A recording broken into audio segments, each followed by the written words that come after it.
All right, ladies and gents, welcome back to the Out of Bounds NBA pod. Ian, how's it going? Yeah, good, man. It's been good. It's been fun. What else can you ask for? These finals have been pretty exciting, apart from yesterday. Yeah, yesterday's game was not to write home about, definitely. I don't know if the young Hawks got a little bit ahead of themselves or not. Ice Trae was fairly cold yesterday from the three-point line. And if his shot's not dropping, it does get pretty hard for Atlanta. Yeah, look, I mean, Trae's game's just been unbelievable, right? The fact that he still wasn't an All-Star, I can't get over it this year. And what he's been able to do in his third year, I think a lot of stars have been trying to do it as the number one player of their team for a long, long time, and they've left. So to be in the conference finals and do what he's doing with that team, without elite talent, there's probably a lot of B-grade sort of talent, like Clint Capella, Jason Collins, etc. You can't call them an elite co-star. I'm not sure if any of those guys would ever become all-stars. I'm pretty sure Clint Capella hasn't been, and Jason Collins definitely hasn't been too. So, yeah, he's been on fire, man. He's been on fire. Yep. Yeah, he has. He's just been on a scoring tear. Like no one can stop him. And I think he's lifted his game a bit over the last year. And it's just been fun to watch.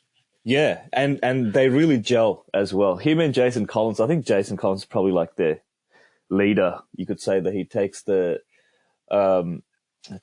huddle chats. Clint Capella, Clint Capella cupping. He's been there since the beginning. Yep. Yep. He was supposedly, they helped the Hawks roster take the next step. But they, before they capitulated and got smashed by Lebron. Yeah, exactly. That's right. And Red Velvet, man. I liked him from the start. I think I actually mainly liked him first because I found out we're talking about Kevin Huerta. I think that's how you say it. He used to love Dwayne Wade, actually. Idolized Dwayne Wade growing up. And I think when Dwayne Wade was retiring, he kind of went up to him. He's such a shy guy, Red Velvet, that Dwayne Wade offered him his jersey and said, "Do you want it? I heard growing up. Heard you're a fan. Heard you're a fan. Yeah, exactly. Heard you're a fan. Here's my top." So, yeah, his game's pretty cool, man. Good defensive player, and had a couple of breakout games. Pretty good offensive as well. Exactly. And he's also wearing the number 3. So that's it. There you go, man. The number 3. D Wade's passing it down to the next gen. It's just funny. Do you know who's the highest paid on that Hawks roster? On that Hawks roster, I would say Capella. No. Oh. Danilo Gallinari. What's he on, like 30 million or something? Yeah, almost 20 mil, 19 and a half. Ooh, that's pretty good, man, considering they don't have anyone on 30 mil. And that should be Trae, right? Because he's still on that rookie extension. Yeah, he's still on the rookie contract. Oh, man. Oh. The management of Hawks must be just rubbing their hands thinking, yep, getting our money's worth and more. It's usually the other way around. You overpay and the team's shit. Yeah. Yep. Like the next one down, so you have Clint and then Bogdanovic, and then it's Tony Snell, and then the rest of them around. Is he even with the team? Yeah. Well, they're just paying him to not with the team. They're just paying him 12 mil, mate. Jesus. Wow. Lucky guy, man. To chill on the sidelines, not even turn up to get 12 mil. That's the great thing about the NBA, man. Guaranteed contracts. Gotta love it. Once you put that ink on the paper, it's all done and dusted. It's an intriguing team. I keep asking myself what makes them without. I mean, we're all gotten so used to having 2, if not 3 all-stars now to be a legitimately really good team. So it's crazy to see a team that doesn't have an all-star, that's got a third-year player as their best player, but are absolutely, picking teams apart. Good teams, right? Like Sixers, and now one game up from, with the Bucks. But before we go too far into the conference finals, just wanted to actually touch on the Sixers. What did you think of the whole capitulation of Sixers and also our boy from Melbourne, Ben Simmons? Look, I think it was a long time coming, and they should have really prepared him for it during the season, because you knew it was going to be a completely different game to what it was in the regular season versus playoffs. Like, if they're really going to do it, they're going to, why didn't he go and work on his shot? And there's been talks around, he's just been babied and been lazy. Doesn't want to improve his game. So look, it's not entirely on him. I think the team overall played pretty poorly in that last quarter. Look, there's like four or five straight turnovers at one point, as they kept trying to play the same shitty play, and then look, the double team's going to come. There's no one else helping, and look, if the double team comes, it's going to come. So why isn't that guy set somewhere free where he's open for a pass to get open? And yeah, look, I think firstly, before I get Ben Simmons, Joel Embiid had a bit of a meltdown in a couple of games as well, right? A bad free throw shooting, bad fourth quarters. So you can't entirely blame Ben for that. And he threw him under the bus a little bit at the end of the series. And Doc Rivers kind of threw Ben under the bus a little bit. That's not going to bring these guys together. So, you can have those conversations privately, I think, not broadcasted to millions of people that are all tuning in. Ben's just been getting hammered in America. Yeah. But my thing about Ben is that his shot is just so ugly still, right? Like the mechanics, people independent like us can see the mechanics of that shot. It's just so terrible. Yeah. So why hasn't he put more time into it? And I really compare him with Lonzo Ball, because Lonzo Ball had this ugly shot. His elbow used to just be on an angle while he was shooting. Exactly. Whereas now he's put time in last summer. He's got a pretty decent 3-point shot now. He's got a decent shot. So Ben not having put that work in and continue to get away with just his athleticism and being this point guard, he's not really a playmaking point guard. He brings the ball up. He's not a Chris Paul. You know what I mean? He kind of brings the ball up. I don't think Sixers can get away with Ben being their point guard. They're going to have to figure out Ben to be, and a lot of people are saying this, more like a Draymond Green, like a point forward that facilitates, good passer, athleticism, rebounds, scores in the paint, and work on a shot. So yeah, I think there's a lot to work on, and what's he, season 5, season 6? That's the tough one about Ben at the moment. But I don't know, if Sixers don't want him, I'd love to see him on another team. Teams like Portland. Yeah. I think he's just got a massive contract, so it's going to be hard to move him. Yep. Yeah, he's got a max contract, so someone's going to have to believe in him, no doubt. Yeah, and I think, look, LeBron had this ugly shot as well when he joined the league. Like, his elbows were flaring out, it'd go off everywhere, wouldn't go straight, and he fixed that as well. It took him some time, but he was just a dunking monster. If he was running down the lane, people got out of the way. Right? They weren't scared of him. Yeah, as long as he puts the boot in, puts the time in to his game, then that's, I think, what we're asking for of Ben. So let's see what he puts up next season. I'd love to see if they keep him or not. They might have to keep him because his trade value would have plummeted, right? At this point. So they might have to keep him, put some work into him, and then if it's not working out, trade him, 20 games in next year or something like that. So let's wait and see. But yeah, that was pretty crazy how Hawks came back. It just felt like that season, Hawks, if they got it together, they seemed like they had a better system than the Sixers, and they might win. And it has eventuated, interestingly enough. Yeah, and the other surprise was Brooklyn losing, right? I mean, I put my hand up. I said right at the start, who's going to beat Brooklyn, right? With that team on paper, 4 All-Stars, 2 MVPs, Joe Harris, Spencer Dinwiddie obviously got injured on DeAndre, on Jordan, and Blake joined them as well. So it's pretty insane how they lost. I mean, look, KD had some crazy games. Obviously, Kyrie was injured, but there's a bit of talk that he tried to do too much. He tried to win it on his own. And our old favorite Scottie Pippen's been out in the news saying KD tried to go shot for shot. It's a little bit of that, to be honest. I mean, I don't know if that's KD or that's Steve Nash that's setting up those plays, but even James Harden would just hand over the ball and stand in the corner, which is very interesting. That they. Yeah, you know what I said. Like the first game he came back, he just to me he looked. He looked like he's been drinking some thick shakes, man. Too many thick shakes. Yeah. And like he didn't want to, play his game. He was playing some weird ass game where he'd hand it off at the top of the key and.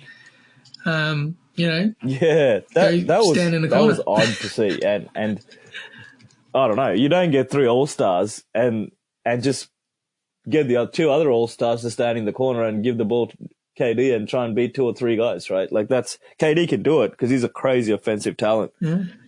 But yeah, it was just weird, and KD was tired, and his big ass foot was on the line when it could have been a go ahead 3 as well, and then went into overtime. Obviously, that game 7. So that's how it goes, man. If he keeps his foot behind that 3-point line and he hits that shot, they go up by 1, and they win the series, man. He's a hero. Everyone's talking about. Yeah. There was people saying the season finished because KD likes to wear clown shoes and his no foot isn't way, that really? big. Yeah, he's got. I thought he's got some. They reckon he wore. He likes wearing the one size a little bit bigger. Clown shoes. He does have weird looking. Well, shoes. I don't know about feet, but he does have like really long feet, man. Looks like an alien. Yeah, so damn, that's the season that didn't quite work out for them. Injuries and I reckon they would have won it if they had Kyrie. Like even without James. Yep. The beard. Even without the beard, they would have if they had Kyrie instead of the beard. They would have won. Yeah, man, it's interesting exit, and it's Giannis's time now, man. I mean, it's a pretty solid team when you add Drew Holiday's lockdown defense. He didn't have a great offensive game, Drew, against Brooklyn, but he had a great game 1 and 2 actually against Atlanta. So yeah, he's going to be pivotal, I think. How far Bucks go and him locking down. Well, I'm predicting we haven't gone to the West yet, but I'm predicting the Suns to come out and try to lock down like Booker or something like that. I like that. I like that team. I wouldn't be disappointed if Giannis wins it. I really like his story. If coming from poverty, man, really like family migrating from Nigeria, living in poverty. Giannis and his brothers like hustling in the streets to sell stuff. And I've seen people like that when I've been to Europe, selling stuff on the street and like trying to not get caught because they're selling like knockoffs and things like that. So yeah, huge story about, success coming from nowhere. So I think that'd be a cool story, but let's wait and see. I think Atlanta's got a bit more to go. If we go to the West, what are the main things for you out there? I guess firstly, Clippers coming through in the 7th again, which is pretty cool to see, and Utah obviously, losing four games in a row. I think yeah. 4 in a row, yeah.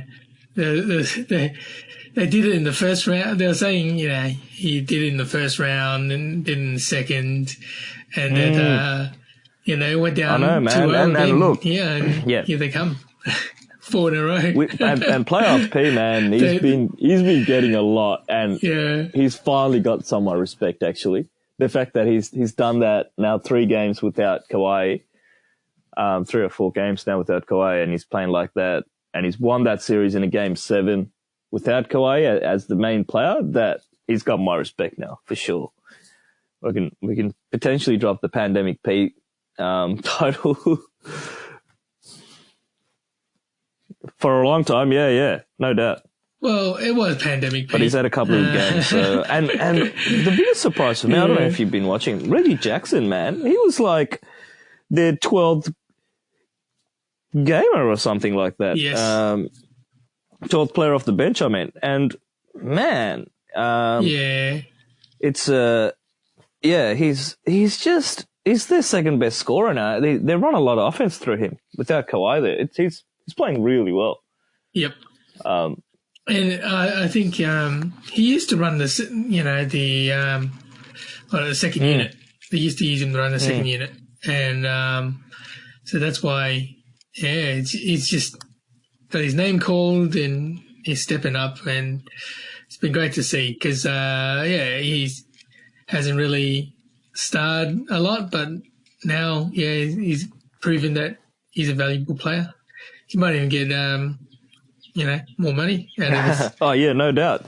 For an old dude. He'll be going out somewhere. He actually got a decent, nice, fat contract in Detroit, actually, like a 5-year deal or something like that. And then at the end of it, I think he was just cooked.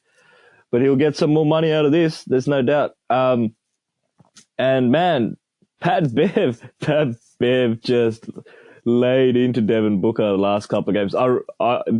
He has to play like that and make life hell for Devin Booker if Clips are gonna any chance of winning this series. But he was just old Pat Bev, man, just being a menace. Unbelievable. I like seeing that actually, because Devin Booker's been barking a fair bit for a bit of a pretty boy, man. I have to say, he's been barking a fair bit, and Pat Bev's just putting the muzzle on him, man. It's crazy.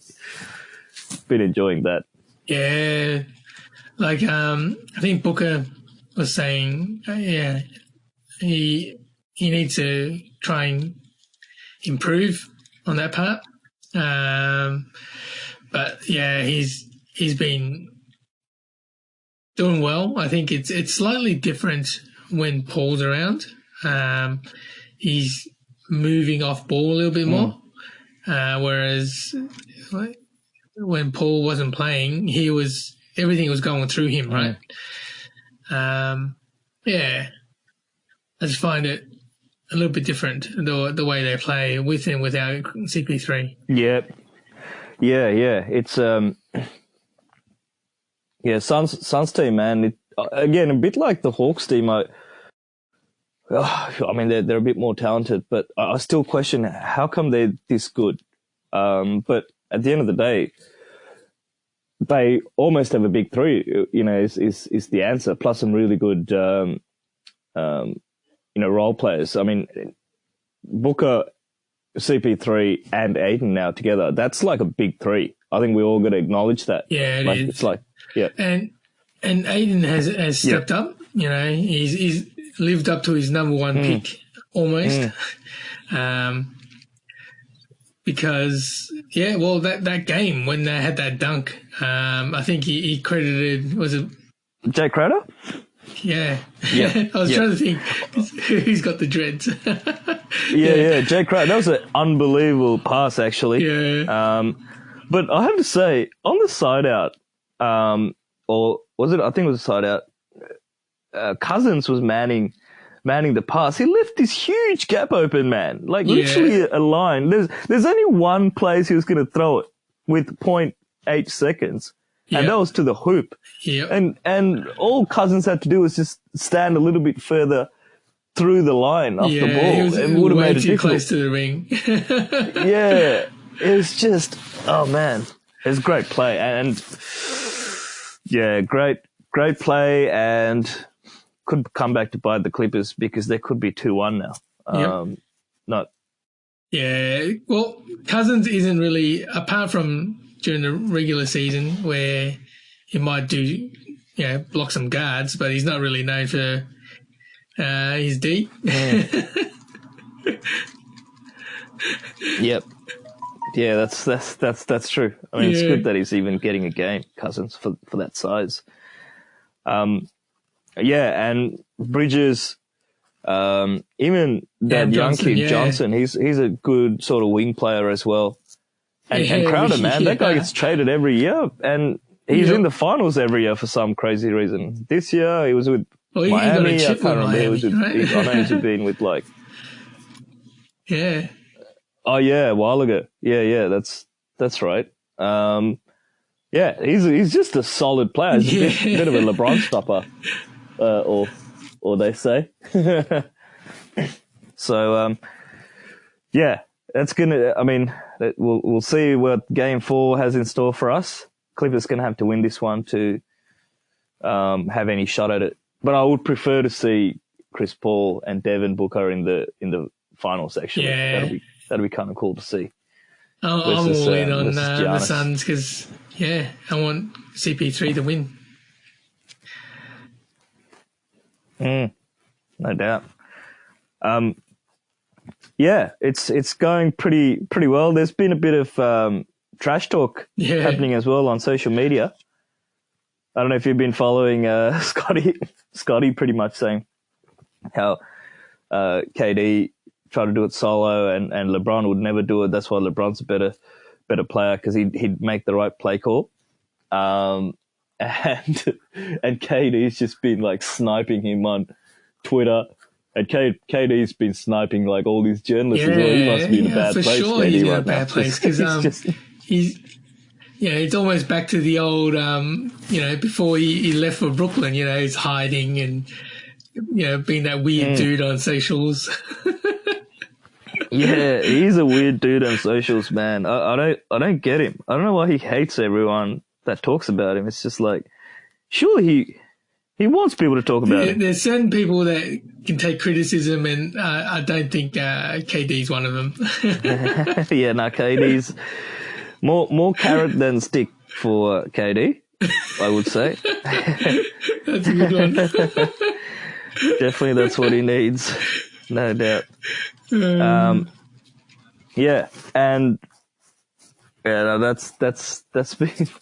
been brewing in the background. And LeBron, I got to say, has been throwing out some interesting tweets as well. But it's quite funny. That tweet where he just all he did was just react and laugh. and Giannis and his brother's celebrations, right? That was kind of funny. I think he was throwing a little bit of shade to the Giannis family. Well, it's. I think it's because Giannis said that KD's the best player in the world, and he kept repeating it to make a point. and remember, LeBron, when Giannis won another MVP last year, LeBron said he was pissed off about it. I think there's probably a little bit of. I think that's got a little bit to do with that. So the crazy thing for me is that they're all competitors, right? Like, they made all this money. The guys right up the top, they're huge competitors. They want to win. They want to be the best player. I kind of respect that as well, because it's easy to take the money and just be some dude that no one talks about, right? Because how many other people make 30 million just like these guys? And, they kind of, I wouldn't say cruise through, but they don't get the same scrutiny and they don't have the same care factor. So I kind of like that about these guys, which is pretty cool. Yeah, man. My tool this week is for all the Twitter warriors, all the all the dudes in the fans in the stands as well. All the fans in the stands, I should say, that for some reason there's a lot of fights going on in the stands at the moment. Fans are going crazy. A lot of Suns supporters getting into fights as well, which is interesting. That Suns in 4 guy has like become some kind of a huge celebrity now. There's T-shirts about him. Devin Booker wanted to meet him. Yeah. You know, we know about that story, right? Basically, this dude watching the Suns and Utah series in Utah was fighting these 2 Mexican guys. Basically, one of the Mexican guys tried to throw a punch at him, missed, and this Suns in 4 guy just held his head down, gave him like about 5 uppercuts. And then when the Mexican guys are leaving, he goes, Suns in 4. That's kind of cool. He's claimed self-defense, so that's interesting. It was funny because I see all these keyboard warriors saying like they're bagging Ben and stuff like that, and it just reminds me, like I looked up on YouTube again, and it just reminds me of the Scallenge. Did you ever watch that? No.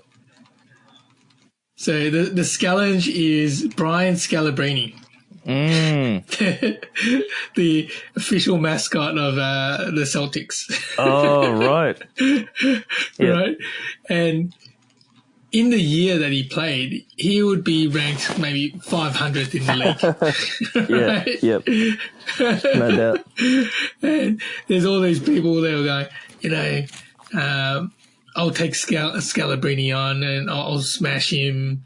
And these are like, these people that think they're the, bee's knees, right? And he's like, all right. So he set up this thing with, I can't remember what it was on. And he would challenge them, these people that would challenge him. Yep. Right? And they go, all right, and he'd pick them. And he'd play him one-on-one in the gym, right? And he'd absolutely destroy them.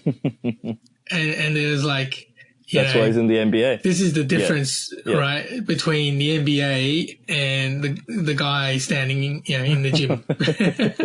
You'd hope so, man. Brian Scalabrine, even though he looked like some tall, fat, redhead. Tall, fat, he's still redhead. in the NBA. I suppose he's still got some game.